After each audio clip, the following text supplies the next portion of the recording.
பெண்கள் உடல் நலம் பெற ரொம்ப சுறுசுறுப்பாக இருக்கிறதுக்கு என்னன்னா, காலையில் ஏஞ்சோடனே எனக்கு ரொம்ப சோர்வாக இருக்குது டாக்டர்.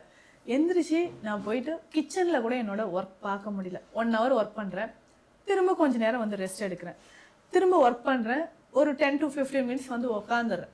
இப்படியே இருக்குங்க. கண்டினியூஸாக என்னால் ஒர்க் பண்ண முடியல. ஆஃபீஸில் போனாலும் எதுலையுமே கான்சன்ட்ரேட் பண்ண முடியல. சோர்வாக இருக்குது. கொட்டாவி வந்துக்கிட்டே இருக்குது டாக்டர். சுறுசுறுப்பே இல்லாத மாதிரி இருக்குது. எப்போ பார்த்தாலும் இந்த வேலையை அப்புறம் செஞ்சுக்கலாம், இது நாளைக்கு பார்த்துக்கலாம், கண்ணெதிர்க்கே அந்த வேலையை இப்போ நான் செய்யணும்னு தோணும், இருந்தாலும் அப்புறம் பார்த்துக்கலாம், காலையில் பார்த்து, இப்படியே எனக்கு ஒரு ஹேபிட்டாகவே இது மாறிடுச்சு. இப்படி எதனால இது ஏற்படுது?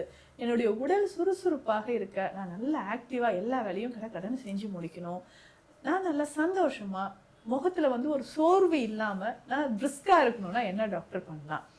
இப்போது இந்த கண்டிஷன் எல்லாமே எந்தெந்த வயதில் இருக்கக்கூடியவங்களுக்கு வருது அப்படின்னு பார்த்தோம்னா, இந்த மெனோபாஸ் டைமில் நிறைய பெண்களுக்கு இருக்குங்க. கவனித்து பார்த்தீங்கன்னா தெரியும்.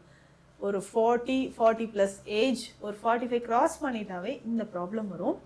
என்னன்னு பார்த்தோம்னா, நம்ம எனர்ஜெட்டிக்காக இருக்கிறதுக்கு, ஹாப்பியாக இருக்கிறதுக்கு முக்கியமான ஒரு ஹார்மோன் ஈஸ்ட்ரோஜன் தான்.